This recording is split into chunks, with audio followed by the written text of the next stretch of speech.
से 28 साल का हो चुका था ऋषभ, लेकिन शादी करने को तैयार ही नहीं था।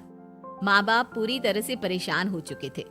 जब भी किसी लड़की का रिश्ता ऋषभ के लिए लेकर आते तो वो शादी करने से साफ मना कर देता, चाहे लड़की कितनी भी सुंदर, कितनी भी अच्छी क्यों ना हो। ऋषभ के माँ बाप को इसकी वजह समझ में नहीं आ रही थी। अरे ऋषभ बेटा, अच्छी खासी नौकरी लग गई है, दिखता भी इतना अच्छा है, आखिर बात क्या है, तुझे शादी क्यों नहीं करनी? देख, तू हमारा इकलौता बेटा है, अगर तू शादी नहीं करेगा तो कैसे काम चलेगा?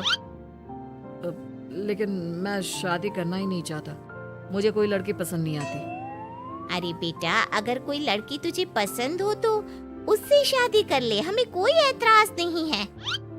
हाँ ऋषभ बेटा, अब देख, तेरी माँ से भी काम नहीं होता। घर में एक बहू आ जाएगी तो कम से कम घर का माहौल भी अच्छा होगा और तेरी माँ को मदद भी मिल जाएगी। लेकिन मम्मी पापा कहाँ ना, मुझे लड़कियां पसंद ही नहीं आती। अरे लड़कियां पसंद नहीं आती तो क्या लड़का पसंद आता है? वो तो वक्त आने पर ही पता चलेगा। ऋषभ की बात सुनकर उसके माँ और पापा का सर चकरा जाता है। कुछ दिनों के लिए ऋषभ अपने ऑफिस के काम से शहर से बाहर जाता है और जब लौट कर आता है तो सामने का नजारा देखकर उसके माँ पापा बेहोश होते होते रह जाते हैं। अरे ये क्या, ये तुम्हारे साथ कौन है? माँ, ये दीपक है, मेरी पत्नी। हम दोनों ने शादी कर ली है। दीपक तुम्हारी पत्नी कैसे हो सकता है? अरे दीपिका होती तो बात समझ में भी आती, ये तो लड़का है। तो क्या हुआ पापा, आजकल तो ये सब फैशन में है और मैंने आपको बताया था कि मुझे लड़कियां पसंद नहीं आती। अरे तो इसका मतलब ये थोड़ी है कि तुम दीपक को दीपिका बनाकर ले आओगे। मुझे बहू चाहिए, बहू के रूप में, ये आदमी नहीं। लेकिन मम्मी जी, मैं आपकी बेटे से बहुत प्यार करती हूँ, मेरा मतलब करता हूँ। अरे इसको तो करता हूँ करती हूँ का अंतर भी नहीं पता, लेकर जाए इसे वापस। अगर आपने इसे घर से बाहर निकाला पापा तो मैं भी इसी के साथ चला जाऊंगा। मैं ऋषभ के बिना जी नहीं सकती, मेरा मतलब जी नहीं सकता। हमारा जिंदगी भर का साथ है, प्लीज हमें अलग मत कीजिए मम्मी जी, पापा जी। हे भगवान, ये तूने क्या दिन दिखाया? मेरे बेटे को थोड़ी अकल दे दे, लड़के को बहू बनाकर घर में ले आया है। अब क्या होगा, हम दुनिया को क्या मुंह दिखाएंगे? माँ, बेकार में परेशान हो रही हो। दीपक आपके सारे काम करेगी और एक अच्छी बहू की तरह आपके साथ रहेगी, देखना। पहले तो खुद तो क्लियर कर ले कि ये कुछ करेगा या करेगी, बाद में हम सोचते हैं कि हम क्या करें। बहू के आने के बाद क्या करते हैं, मुंह दिखाई की रस्म, तो आप भी वही कर लीजिए। आप चाहे तो मैं पूरे मोहल्ले में न्योता दे आती हूँ। अरे रहने दे, तेरी वजह से बेइज्जती और ज्यादा होगी। आई बड़ी, अब मेरा मतलब है आया बड़ा न्योता देने वाला। अगले दिन सुबह के वक्त दीपक बड़ी नजाकत से चलता हुआ सबके लिए चाय बनाकर सुबह सुबह बालकनी में आ जाता है। प्रणाम मम्मी जी, प्रणाम पापा जी। ये देखिए, चाय बिल्कुल आपकी पसंद की है। मुझे ऋषभ ने सब कुछ बता दिया था कि आपको क्या क्या पसंद है। हे भगवान, ये सब क्या हो रहा है? ये क्या नौटंकी है? नौटंकी कहाँ है? माँ देखिए तो, मेरा दीपक आपका कितना ख्याल रख रहा है। लाओ, अब जो भी है, जैसे भी है, चाय पियेंगे ही सही। थोड़ी देर के बाद, वैसे दीपक, चाय तो तुमने बहुत अच्छी बनाई है, चलो कुछ तो अच्छा हुआ।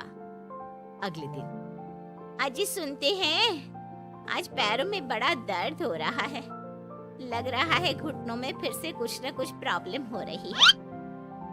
डॉक्टर ने वो दवाई दी थी, उसकी मालिश करो ना अपने घुटनों पर, आराम मिल जाएगा।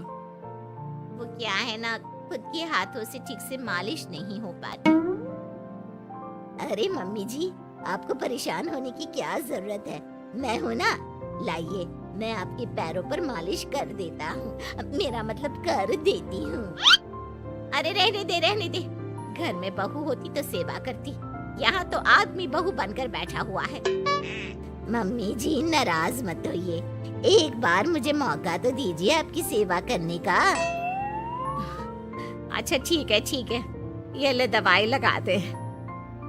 दीपक बहुत अच्छे तरीके से घुटनों की मालिश करता है। थोड़ी देर के बाद इतना आराम मिल रहा है क्या बताऊं, ऐसा लग रहा है मेरे घुटनों में कभी तकलीफ थी ही नहीं। लगता है तुम्हारी लड़का बनी हुई बहू तुम्हें पसंद आने लगी है।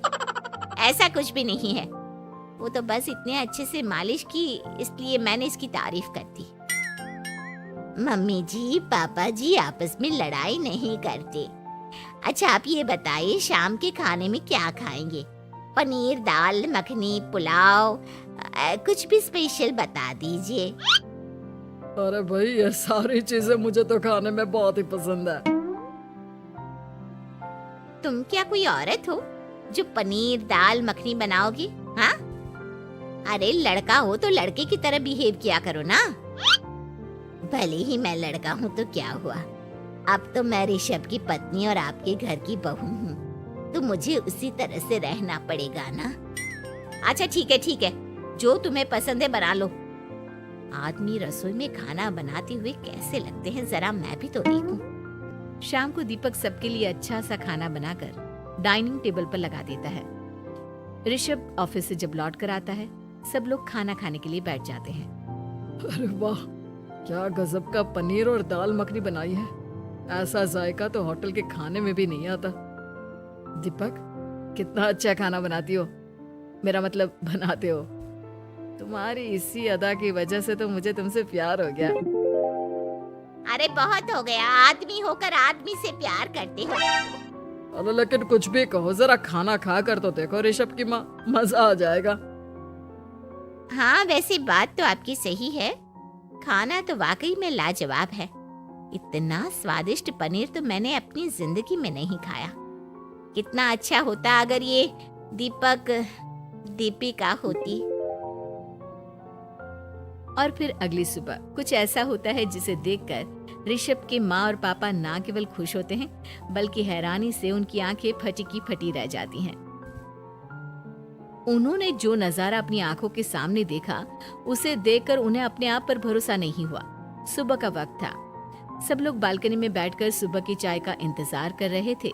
तभी रसोई में से एक बहुत ही खूबसूरत लड़की, जिसके लंबे लंबे बाल थे और जिसने साड़ी पहनी हुई थी, हाथ में चाय की ट्रे लेकर वहाँ आती है। अरे ये कौन है? रातों रात हमारा लड़की बहू बन गया क्या? मुझे लगता है कोई सपना देख रहा है। इतनी सुंदर बहू तो हमने सपने में भी नहीं देखी। देखा माँ, जादू हो गया, जादू। अरे लेकिन ये है कौन?